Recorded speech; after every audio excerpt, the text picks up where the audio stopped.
Selamat datang kembali di pembahasan mendalam kita. Kali ini kita gali buku Transformed, bukunya Marty Cagan dan tim Silicon Valley Product Group. Ini kan panduan penting ya buat pindah ke product operating model, cara kerja yang dipakai perusahaan teknologi top gitulah. Nah, sumber kita kali ini fokus ke bab 28, ini ngomongin soal hasil akhir atau outcome sejati dari transformasi.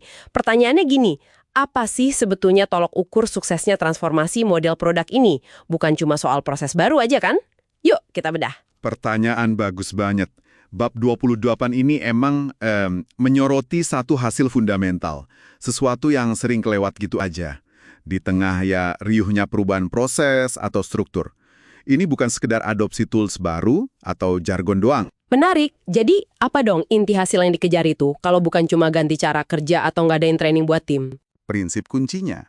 Dalam product operating model itu, tim produk bertanggung jawab penuh atas hasil. Itu dia.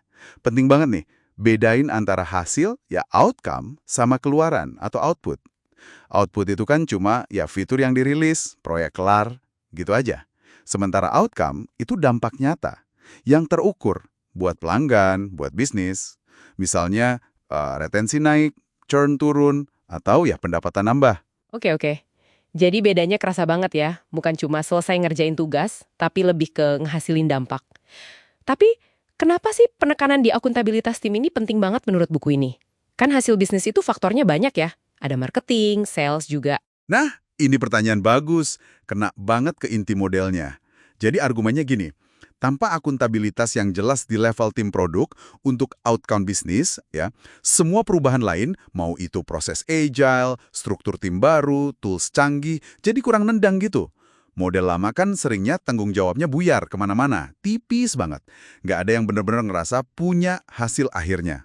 Kalau model produk ini, tim, PM, designer, engineer jadi satu unit. Mereka yang tanggung jawab gerakin metrik bisnis lewat solusi yang mereka bikin tentunya.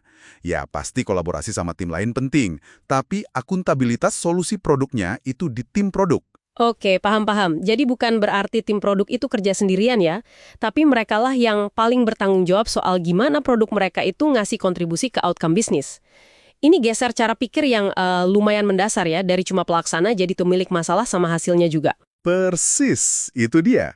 Transformasi ini intinya ya soal bangun mesin. Mesin yang bisa konsisten bikin solusi yang disukai pelanggan sekaligus untung buat bisnis. Akuntabilitas tim produk ke outcome itu jadi bensin utamanya mesin tadi. Kalau tim cuma diukur dari berapa banyak fitur yang keluar, output, ya mereka fokusnya ke sana. Bukan mikirin apakah fitur itu beneran nyelesain masalah pelanggan atau ngaruh ke metrik bisnis apa enggak. Terus, gimana kita tahu kalau transformasinya udah ke arah yang bener nih? Tadi disebut soal penilaian, tapi bukan nyari sempurna. Gimana cara nilainya? Praktisnya gitu. Betul. Penilaian transformasi itu bukan kayak audit nyari nilai sempurna di semua bagian. Bukan. Fokusnya itu nyari bukti nyata. Bukti kalau prinsip inti, terutama ya itu tadi, akuntabilitas ke outcome, udah jalan sehari-hari.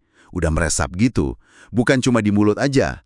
Tim itu rutin nggak nentuin outcome yang mau dicapai sebelum mulai kerja. Mereka ngelacak metrik yang relevan nggak? Ada diskusi terbuka nggak soal hasil? Atau malah nggak ada hasil dari yang udah diluncurin? Pimpinan nanyanya konsisten soal outcome nggak? Atau cuma nanya status proyek aja? Nah, itu tanda-tandanya. Bukan cuma checklist ya atau tidak. Jadi lebih ke ngelihat perilaku sama fokus kerja sehari-hari ya, bukan cuma dokumen atau struktur formal. Ini rasanya lebih realistis sih. Tepat sekali. Apakah tim merasa diberdayakan dan bertanggung jawab buat cari tahu apa yang jalan, apa yang enggak. Terus adaptasi. Nah, itu jantungnya model operasi produk yang efektif menurut buku ini. Tanpa itu, ya kita mungkin cuma ganti label aja, ganti alur kerja, tapi hasil fundamentalnya nggak berubah. Buat bisnis, buat pelanggan. Oke, jadi kesimpulan utamanya nih, transformasi ke model produk ala Cagan ini lebih dalam dari sekedar ganti kulit ya.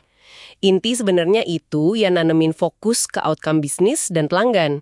Terus bikin tim produk jadi pihak yang akuntabel buat nyampein itu.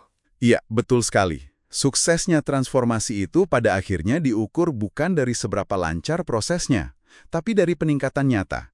Peningkatan di metrik-metrik kunci yang nunjukin produknya makin disuka pelanggan dan bisnisnya makin sehat. Nah, ini jadi bawa kita ke satu refleksi penting buat Anda semua pendengar kami. Coba deh, dalam konteks perubahan atau transformasi yang lagi Anda alami atau amati, perhatikan deh, sejauh mana fokusnya itu benar-benar ke hasil yang terukur dan berdampak nyata, bukan cuma sibuk sama aktivitas perubahannya aja.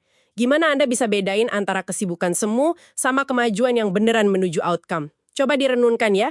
Sampai jumpa di pembahasan kita berikutnya.